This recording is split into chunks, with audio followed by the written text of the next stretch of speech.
Bienvenue dans ce nouvel épisode de podcast Apprendre à être. Et aujourd'hui, c'est un retour après une petite pause que j'ai prise pendant 5 mois, il me semble. Mais aujourd'hui, je reviens vous voir pour vous parler d'une expérience qui a en fait littéralement transformé ma vie. J'ai fait rétrospectivement une analyse, une réflexion là-dessus, si on veut.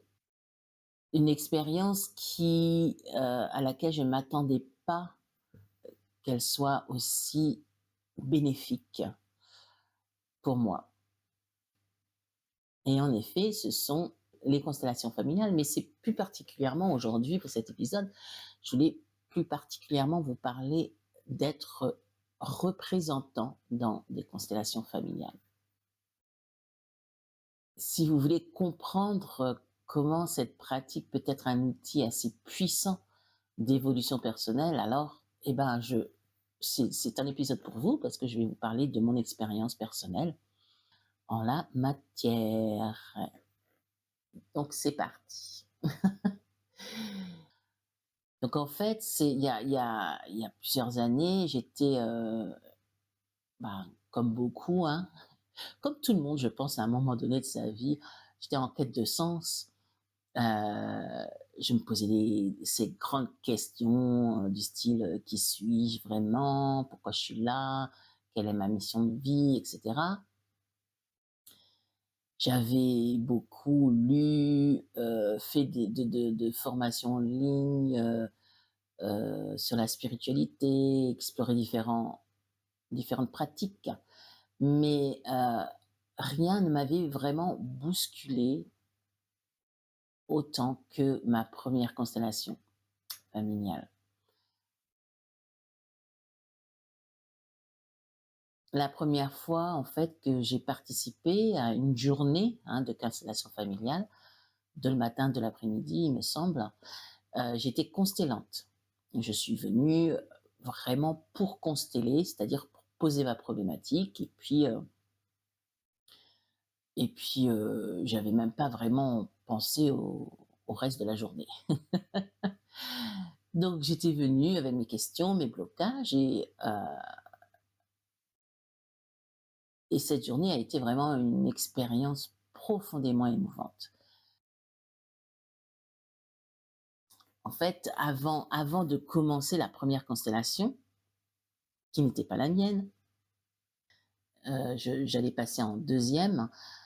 Donc il y a l'explication, on est tous en rond, la constellatrice nous explique comment ça va se passer, tout ça. Et je me demandais, oh là là, si je suis choisie par le constellant pour représenter, est-ce que je vais pouvoir être à la hauteur, en fait? Ce sont des peurs très communes, hein, quand on n'a jamais fait. Quand on fait sa première constellation en tant que représentant, on se dit, est-ce que je vais réussir à ressentir? Est-ce que je vais être à la hauteur? Est-ce que je vais pouvoir aider la personne vraiment, moi qui ne sais rien faire, qui n'a jamais fait ça, et cetera.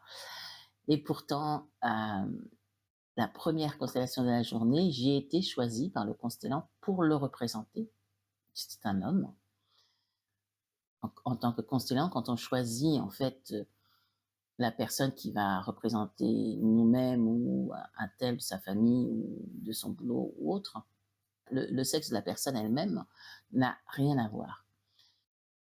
Le constellant choisit à l'instinct, avec son intuition, et c'est énergétiquement en fait qu'il est attiré par telle ou telle personne pour représenter telle ou telle personne de son entourage. Et donc c'est moi qui l'a choisi pour le représenter lui. Donc je me lève, il me passe l'autorisation, il me demande l'autorisation, j'accepte de le représenter. Il y a tout un tout petit protocole pour cela. Et il me place dans le cercle Là, je ferme les yeux. C'est toujours plus facile quand on débute, hein, fermer les yeux et j'attends. J'attends, mon petit cerveau, mon petit mental, se met à se questionner aussi, mais j'essaie de respirer, profondément et de penser à lui, en fait, à son énergie, une personne que je ne connaissais pas, hein, évidemment.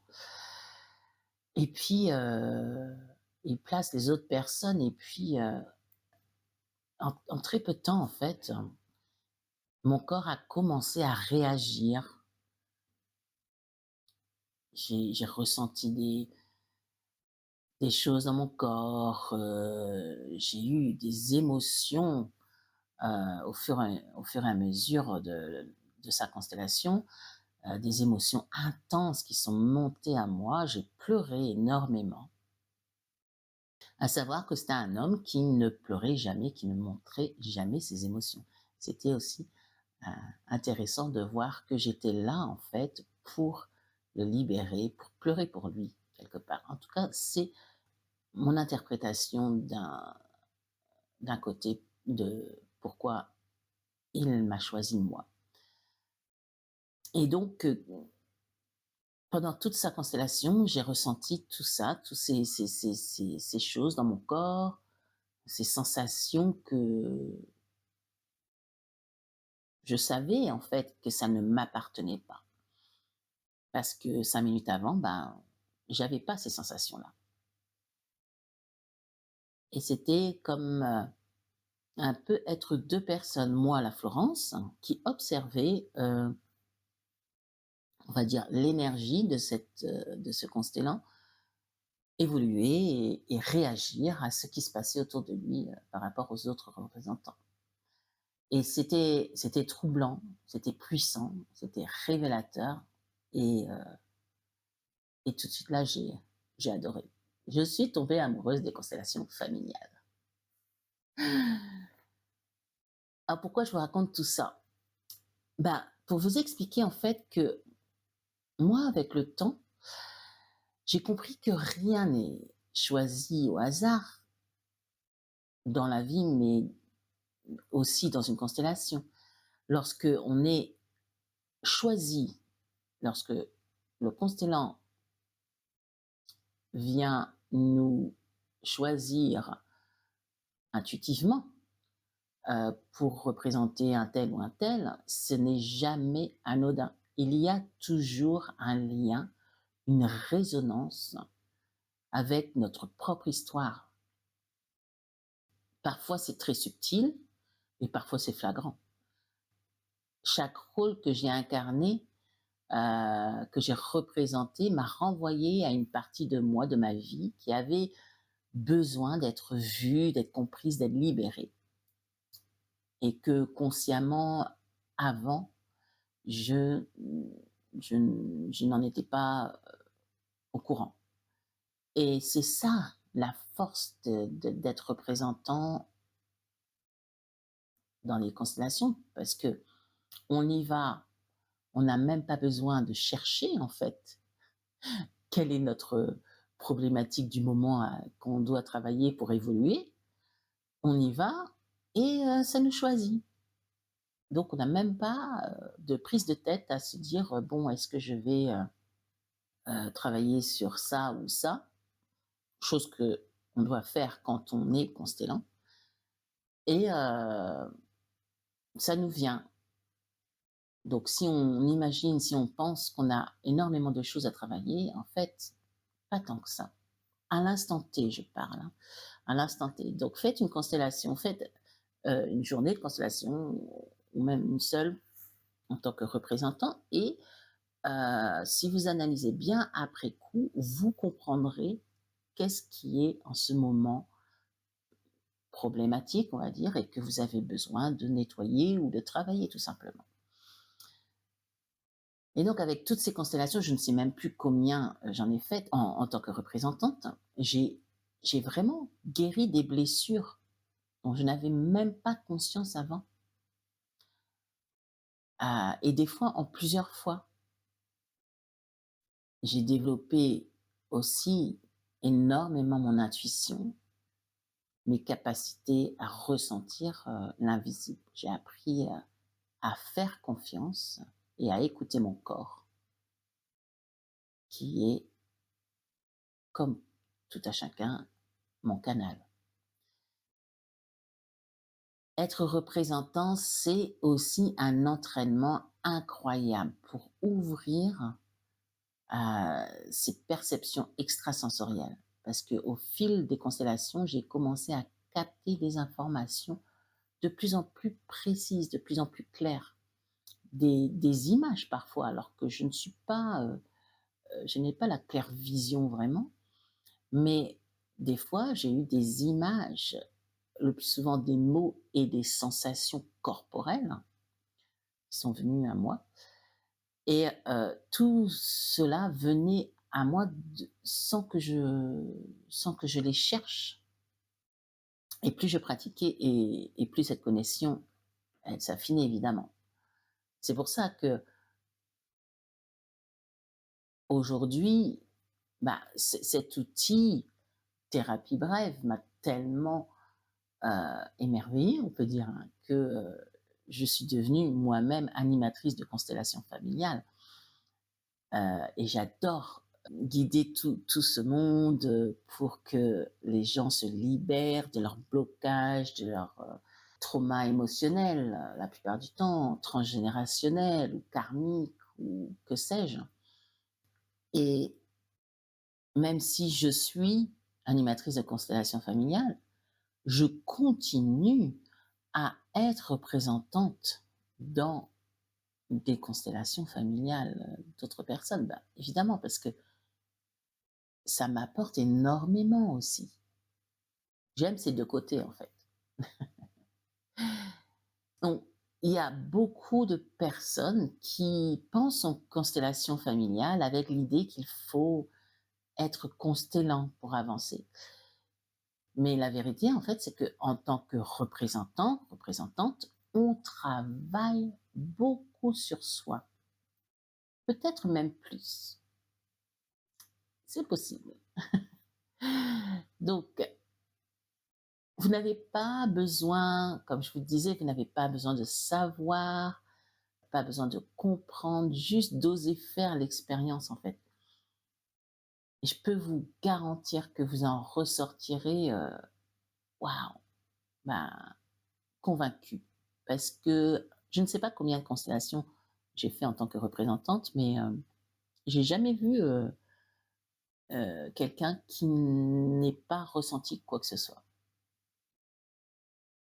Vraiment. Bien sûr, il faut être ouvert, hein, à l'énergétique, c'est-à-dire il faut croire que tout est énergie et se laisser faire, se laisser emporter, se laisser embarquer. Voilà. Donc c'est quelque chose que je voulais vraiment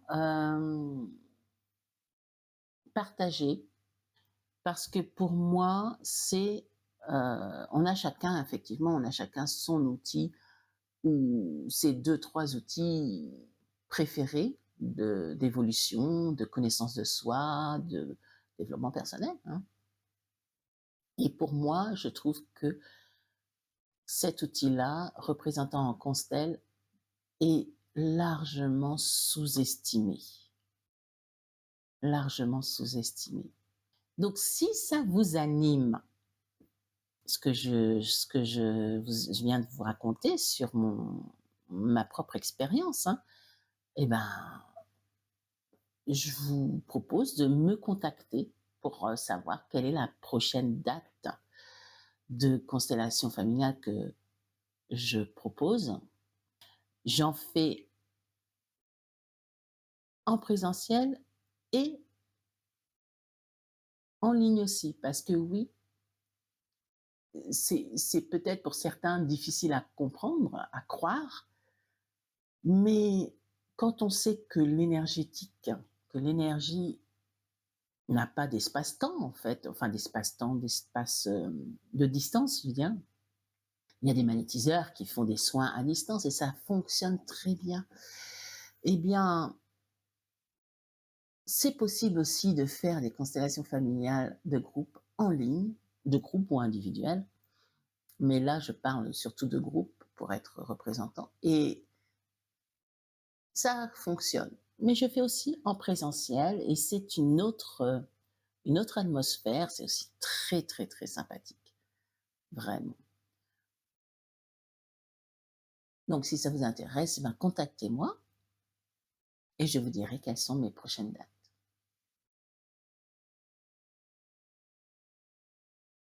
Dans les commentaires, j'aimerais que vous me disiez quelle est votre expérience en tant que représentant dans les constellations familiales. Est-ce que vous en avez? Est-ce que vous n'en avez pas? Est-ce que ça vous attire?